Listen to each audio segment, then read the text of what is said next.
सब topic number 2, रोजे की डेफिनेशन, रोजा तोड़ने वाले काम और किन कामों से रोजा नहीं टूटेगा।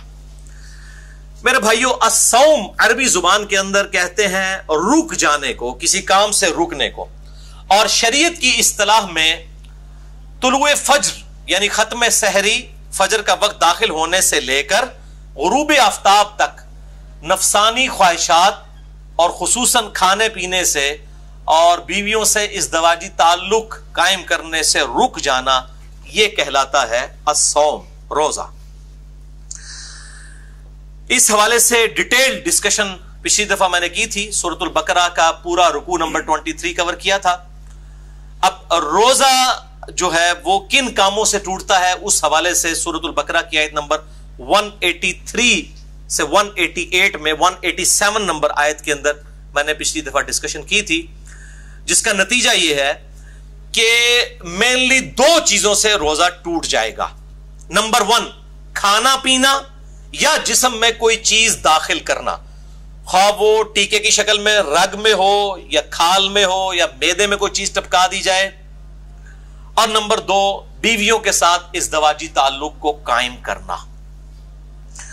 और सही बुखारी में इसको सपोर्टिव एक तालीकन रवायत मौजूद है, जिसकी सही इस्नाद अल मुसन्नफ इब्न अबी शैबा में और बाकी किताबों में आपको मिल जाएंगी। बहरहाल बुखारी में इमाम बुखारी 1938 नंबर हदीस की हेडिंग में ये लेकर आए हैं। इब्न अब्बास का कौल, वो फरमाते हैं कि रोजा जिस्म में कोई शय दाखिल करने से टूटेगा, कोई शय निकालने से नहीं टूटेगा। बिल्कुल एक कैटेगोरिकल डिसीजन उन्होंने कर दिया। कोई चीज निकलेगी उससे रोजा नहीं टूटेगा। पेशाब निकला या कै किसी को आ गई, इसी तरीके से खुद ब खुद इह्तिलाम नाइट फॉल वाला मसला हो गया, उस हवाले से रोजा नहीं टूटेगा। अलबत्ता एक एक्सेप्शन है जो औरतों के मेंसेस के हवाले से है, वो रोजा उसी वक्त टूट जाएगा और उसकी कज़ा जो है वो बाद में करनी होगी। तो इस हदीस के तहत कि जिस्म में चीज दाखिल करने से रोजा टूट जाएगा, टीका हो, ड्रिप हो या ब्लड डोनेशन हो, खून किसी को देना हो, किसी ने यानी खून लगवाया अपने जिस्म के अंदर, या सिगरेट पीना हो, इन सब चीजों से रोजा टूट जाएगा। अलबत्ता एक थोड़ी सी आसानी एक्सेप्शन के तौर पर अगर दी जा सकती है, तो जो दमे के दायमी मरीज हैं उनके लिए इनहेलर का जो इशू है। बाकी जो वक्ती तौर पे मरीज हैं उनके लिए तो है कि वो रोजा छोड़ दें और उसको जो है वो ना रखें, उसकी जगह फिदिया दे दें। वो इंशाल्लाह अगली दफा आएगा।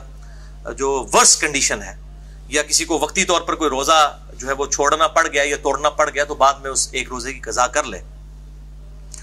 लेकिन जो ये दायमी मरीज हैं जिनको सांस का मसला है, दमे का प्रॉब्लम है और वो इनहेलर यूज करते हैं, उनके लिए एक एक्सेप्शन इज्तिहादन दी जा सकती है उस हदीस के तहत जो बुखारी और मुस्लिम दोनों में है। मिशकात में है 3724 कि आप सल्लल्लाहु अलैहि वसल्लम जब भी किसी सहाबी को कोई पोस्ट देकर, गवर्नर बनाकर, खुसूसन इसमें आता है माज़ इब्न जबल और अबू मूसा अशरी को भेजा और इसके अलावा बाकी सहाब को भेजते, तो उनसे 3 बातें इरशाद फरमाते हैं। नंबर 1, लोगों के लिए आसानी पैदा करना, तंगी ना करना। नंबर 2, खुशखबरी सुनाना, नफरत ना दिलाना। नंबर 3, इत्तफाक रखना, इख्तलाफ ना करना। लेकिन ये इत्तफाक जो है वो झूठ की बुनियाद पर नहीं होना चाहिए, इल्मी दलाइल की बुनियाद के ऊपर। ये ना हो कि वो इत्तफाक के चक्कर में आप तौहीद के ऊपर भी, खत्म नबूवत के ऊपर भी कंप्रोमाइज कर लें। ये वो इत्तफाक नहीं है, वो फसाद है। तो इस हदीस के तहत इनहेलर वाला जो इशू है, इसके ऊपर उलमा की 2 राय हैं और मैं भी ये समझता हूं कि जो उलमा कहते हैं कि रोजा नहीं टूटता, वो राय ज्यादा मजबूत है, क्योंकि एक परमानेंटली एक बंदे के साथ इशू लगा है। और अगर वो कहते हैं रोजा टूट जाता है, फिर जिन लोगों का ये मौकिफ है कि इनहेलर से रोजा टूटता है, उनको फिर बिल्कुल मैदान अमल में उतर के ये कहना चाहिए कि जो दमे के मरीज और इनहेलर यूज करने वाले मरीज हैं उन पे रोजा फर्ज ही नहीं है, वो सिर्फ फिदिया दिया करें, तो फिर उनका इज्तिहाद मुकम्मल होगा। मैं उनके साथ हूं, जुरत करें ये कहें फिर कि उन पे रोजा नहीं, जुरत करके कहें ना। जब वो इनहेलर वाला इशू है तो कभी भी रोजा नहीं रख सकता, क्योंकि उसके साथ प्रॉब्लम रहता है कॉन्टिन्यूसली। तो यही कहें कि फिर वो रोजा ना रखे, फिदिया दे, तो बिल्कुल ये इज्तिहाद भी एंडोर्स होगा, इसके ऊपर कोई फतवा नहीं होगा अगर कोई इज्तिहाद के साथ ये मामला करता है। इसी कॉन्टेक्स्ट में जो खून देना है, डोनेट करना है, ब्लड कोई दे किसी को, अपना खून निकाले, तो जाहिर है वो निकल रहा है और वो इब्ने अब्बास का कौल है कि निकलने से कोई चीज रोजा नहीं टूटेगा। तो इस हवाले से बुखारी और मुस्लिम की एक हदीस है मिशकात में 2002 कि इब्ने अब्बास कहते हैं कि नबी सल्लल्लाहु अलैहि वसल्लम इहराम की हालत में भी और रोजे की हालत में भी अल हिजामा यानी पछने लगवाया करते थे, जिसे हम कपिंग कहते हैं। यह तरीका इलाज है जिसमें खून निकाला जाता है। तो रोजे की हालत में आप सल्लल्लाहु अलैहि वसल्लम खून निकलवा लिया करते थे, तो ब्लड डोनेशन भी उसी के अंदर आएगी। अगर खून निकाल लिया जाए जिस्म से तो रोजा नहीं टूटेगा। अलबत्ता इसमें एक एक्सेप्शन है, वो सही बुखारी में हदीस है मिशकात में 2016 के अनस इब्न मालिक से पूछा गया कि आप लोग रोजादार के जो पछने लगवाने हैं अल हिजामा, उसको नबी सल्लल्लाहु अलैहि वसल्लम के दौर में मकरूह क्यों जानते थे?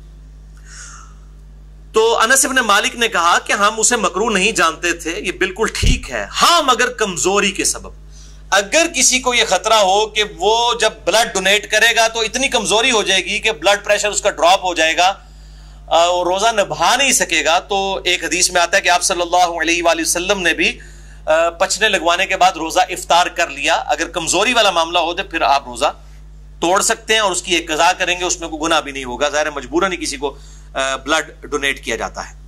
इस हवाले से सही बुखारी में तालीकन एक रवायत है मिशकात में 2017 के इब्ने उमर रोजा की हालत में हिजामा करवाया करते थे, फिर छोड़ दिया। यानी जब बूढ़े हो गए, कमजोर हो गए, तो फिर वो रात के वक्त में अल हिजामा करवाया करते थे, पछने लगवाया करते थे। अब इसी पे जो कै वाला इशू है वॉमिटिंग का, उल्टी कर देना जिसे हम कहते हैं अपनी मादरी लैंग्वेज में, वो भी होगा कि अगर किसी पे कमजोरी तारी हो जाए उल्टी करने के बाद तो ठीक है, वो रोजा अपना उसी वक्त खोल ले, बाद में एक कज़ा कर ले। और अगर उसको खुद ब खुद जो उल्टी आई है, कै आई है, उसके बाद वो रोजा चला सकता है, चलाए, कोई रोजा नहीं टूटेगा, क्योंकि जिस्म से चीज बाहर निकली है। सही बुखारी 1938 की हेडिंग तालीकन कि निकालने से कोई चीज रोजा नहीं टूटेगा। कै का मसला जो है जामिया तिर्मिज़ी, सुनन अबी दाऊद और मिशकात में 2008 है कि नबी सल्लल्लाहु अलैहि वसल्लम को एक दफा कै आई तो आपने रोजा इफ्तार कर लिया, यानी खोल लिया। कै आई तो रोजा खोल लिया कमजोरी के सबब। ये कमजोरी का लफ्ज मैं क्यों बोल रहा हूं? क्योंकि सही बुखारी में मौजूद है तालीकन 1938 की हेडिंग के ऊपर हजरत अबू हुरैरा कहते हैं जब कोई शख्स कै करे तो रोजा नहीं टूटता, क्योंकि उससे तो चीज बाहर आती है, अंदर नहीं जाती। और इब्ने अब्बास का भी कौल साथ मौजूद है कि रोजा उन चीजों से टूटता है जो जिस्म के अंदर दाखिल की जाती हैं, ना कि उन चीजों से जो बाहर निकाली जाती हैं। इनकी पूरी इस्नाद मुसन्नफ इब्न अबी शैबा में और बाकी किताबों में मौजूद है, बुखारी में भी तालीकन मौजूद है। अलबत्ता वो हदीस जो पब्लिक में मशहूर है वो बड़ी कमजोर है। तिर्मिज़ी, अबू दाऊद और इब्न माजा में मिशकात में 2007 कि आप सल्लल्लाहु अलैहि वसल्लम ने फरमाया जो शख्स खुद जानबूझकर क्या करे उंगली डाल के, उसका रोजा टूट गया, अब वो उसकी कज़ा भी करेगा। और जिसको खुद ब खुद आ जाए, यानी खुद नहीं उसने की है, ऑटोमेटिकली आ गई है तबीयत की खराबी की वजह से, तो उसका रोजा नहीं टूटेगा। ये हदीस जो है इसको इमाम तिर्मिज़ी ने कहा ये ज़ईफ है, और उन्होंने कहा मेरे उस्ताद इमाम बुखारी भी इसे ज़ईफ कहते थे। इमाम तिर्मिज़ी ने साथ लिखा इसमें हशाम बिन हसान मुदल्लिस है और अन से रवायत कर रहे हैं, समा की तसरीह नहीं है। अलबत्ता इसको सपोर्टिव एक सही रवायत मौजूद है मौकूफन इब्ने उमर रज़ियल्लाहु ताला अन्हु से। अल मुसन्नफ इब्न अबी शैबा में इंटरनेशनल नंबर के मुताबिक 9188 इब्ने उमर रज़ियल्लाहु ताला अन्हु फरमाते हैं जो शख्स जानबूझकर क्या कर दे, यानी जानबूझ के उंगली डाल के, तो वो शख्स फिर अपना रोजा इफ्तार उसी वक्त कर ले, उसका रोजा टूट गया। और जिसको खुद ब खुद क्या आ जाए तो वो अपना रोजा कंटिन्यू कर सकता है, लेकिन वो भी अगर कमजोरी आ गई तो वो आप हदीस सुन चुके, आप सल्लल्लाहु अलैहि वसल्लम के साथ ऐसा मामला हुआ। तो अगर किसी को सुबह ही उल्टी आ गई है और रोजा जो है वो 15-16 घंटे का, उसको पता पेट तो खाली हो गया, मेरे तो भूखना कम हो जाएगा, तो वो खोल ले रोजा। फिर उसको इजाजत है क्या वाले को कि वो रोजा ना रखे, और अगर वो चलाना चाहता है तो चलाए, वो रोजा शुमार होगा। इसी तरीके से बाज़ औक़ात सहरी के बाद खट्टे डकार वगैरह आ जाते हैं, थोड़ी सी उल्टी गले में आई, मुंह में आई, फिर वापस चली गई, उससे भी रोजा नहीं टूटेगा। अलबत्ता औरतों को जो मेंसेस वाला इशू है उस पर इजमा है कि उसी वक्त रोजा टूट जाएगा, चाहे इफ्तारी से 1 मिनट पहले भी अगर ऐसा मामला हुआ तो रोजा उसका टूट गया, उस एक रोजे की कज़ा करनी होगी। अलबत्ता जो एहतलाम वाला इशू है नाइट फॉल का मर्दों के साथ, उसकी वजह से रोजा नहीं टूटेगा। और इसी तरीके से अगर कोई जुनबी हालत में किसी ने सुबह की है तो बुखारी मुस्लिम में हदीस में इंशाअल्लाह अगली दफा बयान भी करूंगा कि वो बगैर गुस्ल किए सहरी खा के रोजा रख सकता है और फजर का वक्त दाखिल होने के बाद भी गुस्ल कर सकता है। आप सल्लल्लाहु अलैहि वसल्लम से ये चीज साबित है। अलबत्ता अगर मुश्तजनी वाला इशू होगा हैंड प्रैक्टिस का, जो मसला नंबर 155 में मैंने डिटेल से सेक्स के इश्यूज बयान किए तो वो रोजा तोड़ देंगे, और इस पे आप दो राय हैं। कुछ कहते हैं कि वो 60 रोजों वाला कफारा अदा करेंगे, और बाज कहते हैं नहीं, उसके बदले एक कज़ा की जाएगी, और यही मौकिफ जो है वो मजबूत है। जाहिर है कि इसको उसके साथ कंपेयर करना जो है वो ज्यादती है, उस इंटेंसिटी का मामला नहीं है। अब दूसरी मेन चीज जो सूरतुल बकरा की 187 नंबर आयत में आई कि दूसरी जो मेन चीज जिससे रोजा टूट जाएगा वो बीवियों के साथ इज़्दवाजी ताल्लुक वाला मामला है। इसी कॉन्टेक्स्ट में बुखारी और मुस्लिम में हदीस है, मिशकात में 2000 नंबर है उसका, कि अम्मा आयशा रज़ियल्लाहु ताला अन्हा कहती हैं कि आप सल्लल्लाहु अलैहि वसल्लम रोजा की हालत में अपनी बीवियों का बोसा भी लिया करते थे और गले भी लगा लिया करते थे, लेकिन आप सल्लल्लाहु अलैहि वसल्लम तुम सबसे ज्यादा अपनी ख्वाहिश पर काबू रखने वाले थे। यानी वो इससे ज्यादा फिर आगे नहीं जाते थे कि अगर कोई इससे भी आगे चला गया और इज़्दवाजी ताल्लुक कायम किया फिर तो रोजा टूट गया। तो ये पर्सन टू पर्सन फिर वेरी करेगा। सुनन नबी दाऊद में हदीस है, मिशकात में 2006, एक आदमी ने आकर आप सल्लल्लाहु अलैहि वसल्लम से पूछा कि क्या मैं रोजा की हालत में अपनी बीवी के साथ जो है वो गला लगाने वाला मामला कर सकता हूं, तो आप सल्लल्लाहु अलैहि वसल्लम ने इजाजत दे दी। फिर एक और शख्स आया, उसने यही सवाल किया, आपने इजाजत नहीं दी। और हजरत अबू हुरैरा कहते हैं पहला शख्स जिसको इजाजत दी थी वो बूढ़ा शख्स था, और जो दूसरा था वो जवान था, उसको आप सल्लल्लाहु अलैहि वसल्लम ने इजाजत नहीं दी। तो अब ये डिपेंड करता है, बूढ़ा जवान होना भी जरूरी नहीं है कि जो शख्स इस हवाले से काबू रख सकता है उसके लिए इजाजत है, जो नहीं रख सकता उसके लिए फिर इजाजत नहीं होगी। अब मेरे भाइयों, इसी कॉन्टेक्स्ट में कुछ ऐसे अमाल हैं कि जो रोजा की हालत में कर सकते हैं, और कुछ ऐसे हैं जिनको करने से रोजा नहीं टूटेगा। वो भी सुन लीजिए। बुखारी और मुस्लिम की मुत्तफकुन अलैह हदीस है, मिशकात में 2003, कि जो शख्स भूल कर खा पी ले तो वो अपना रोजा पूरा करे, क्योंकि उसे अल्लाह ने खिलाया और पिलाया। लेकिन ये जो साथ बैठे हुए हैं ना, उनकी जिम्मेदारी है कि उसको याद करवाए कि भाई तू रोजा रखे है। बाद लोग कहते हैं नहीं जी खाने दें उसको, खैर है बेचारा, उसको अल्लाह खिला रहा है, खिला नहीं, फौरन बताएं, शरई हुक्म उसको बताएं कि तेरा रोजा है, और वो रोजा फिर वो जिस तरह ही उसको पता चलेगा उसी वक्त उसके मुंह में भी जो लुकमा है उसने फेंक देना है। वो एक दाना भी अगर अंदर ले गया चावलों का या पानी का थोड़ा सा घूंट भी, तो उसका रोजा फिर खत्म हो जाएगा। ये बिल्कुल याद रखें। इसी तरीके से सुनन नबी दाऊद और अल-मुअत्ता इमाम मालिक में हदीस है, मिशकात में 2011, कि एक सहाबी कहते हैं कि मैंने नबी सल्लल्लाहु अलैहि वसल्लम को मकाम अरज पर प्यास और गर्मी की वजह से रोजा की हालत में सर मुबारक पर पानी डालते हुए देखा है। यानी अगर किसी को रोजा लग रहा है तो यह सुन्नत है कि बार बार नहा के रोजे को ठंडा किया जाए। और इधर जो मौलवी है उन्होंने शामत उठाई होती है इत्काफ वालों की, और उनको बिल्कुल गंदा मंदा करके इत्काफ में बिठाया होता है। वो कहते हैं जी जो पहले दिन आपने कपड़े पहने यही 10 दिन पहन के रखने हैं, कोई नाखून नहीं काटने, गुस्ल फर्ज के अलावा गुस्ल नहीं करना, क्योंकि आप मस्जिद से बाहर नहीं निकल सकते बगैर मजबूरी के, तो वो तो इत्काफ टूट जाएगा। तो ये मस्जिद की बाउंड्रीज में वो फनाए मस्जिद जो है, जो गुस्ल खाने हैं और टॉयलेट्स हैं, ये फनाए मस्जिद की बाउंड्रीज में शुमार है शरई अहकाम से। बल्कि बुखारी और मुस्लिम में मौजूद है, नबी सल्लल्लाहु अलैहि वसल्लम तो सैयदा सफिया को अपने घर तक छोड़ने के लिए गए थे इत्काफ की हालत में। अपने घर आके खाना भी खा सकते हैं, इत्काफ नहीं टूटेगा, बल और कोई फालतू काम ना किए जाए। तो इसी तरीके से अगर कोई गुस्ल करता है गर्मी की वजह से तो सुन्नत है, कोई ऐसा मसला नहीं, कर सकते हैं। बल्कि अब तो इलियास कादरी साहब ने भी अपना फतवा वापस ले लिया है। वो कहते हैं जी फतावा रिजविया शरीफ की एक जिल्द अब छप गई है, उसमें आला हजरत का भी फतवा है कि मोतकिफ जो है वो जरूरत के बगैर भी गुस्ल भी कर सकता है, वुजू भी कर सकता है।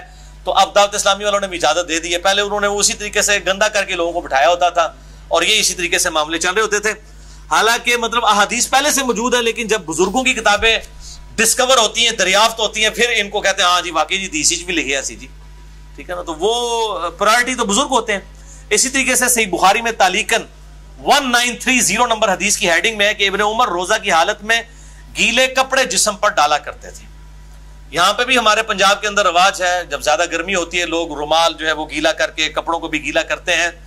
लेकिन इसमें आप अपने कपड़े गीले करें, ये लोगों के ऊपर जो पानी फेंकते हैं और कहते हैं जी किसी बुढ़े दो पानी सूट होते बारिश होती है, ये बिल्कुल गलत बात है। इस तरीके से किसी के साथ ये काम ना करें, अपने साथ जरूर आप करना चाहते हैं करें।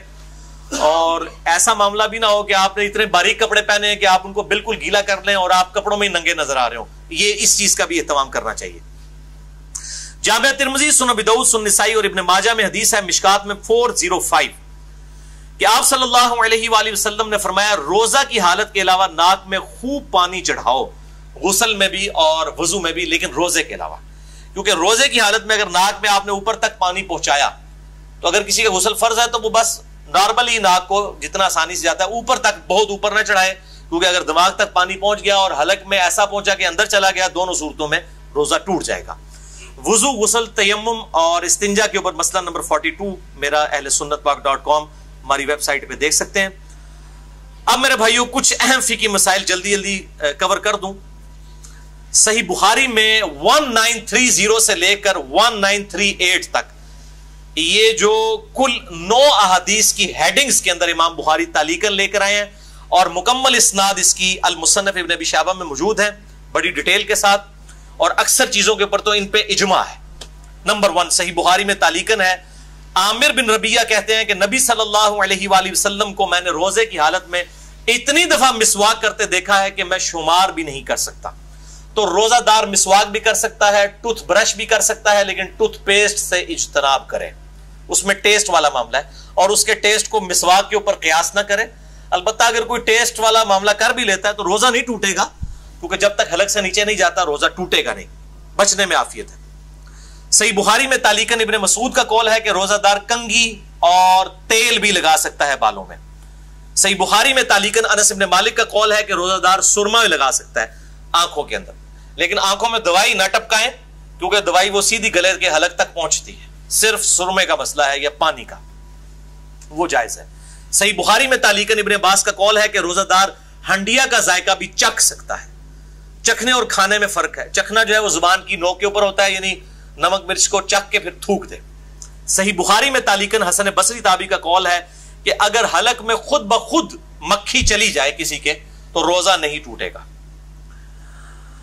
सही बुखारी में तालीकन अता बिन अबी रबाह का कौल है कि अगर कुल्ली करके पानी एक दफा गिरा दिया जाए, उसके बाद जो थूक में नमी है हलक से नीचे चली जाए तो वो रोजा नहीं तोड़ेगी, और ये मिशकात में 2018 पे मौजूद है। बाद लोग इतने वहमी होते हैं, वो जनाब वुजू करने के बाद 10 दफा 20 दफा थूकते रहते हैं। एक दफा थूक दिया उसके बाद जो नमी है वो अंदर चली गई, उसकी वजह से रोजा नहीं टूटेगा। अल्लाह ताला ने ला युकल्लिफुल्लाहु नफ्सन इल्ला वुसअहा, और इस हवाले से ये जो शैतान की पैरवी है, जो ये बार बार जो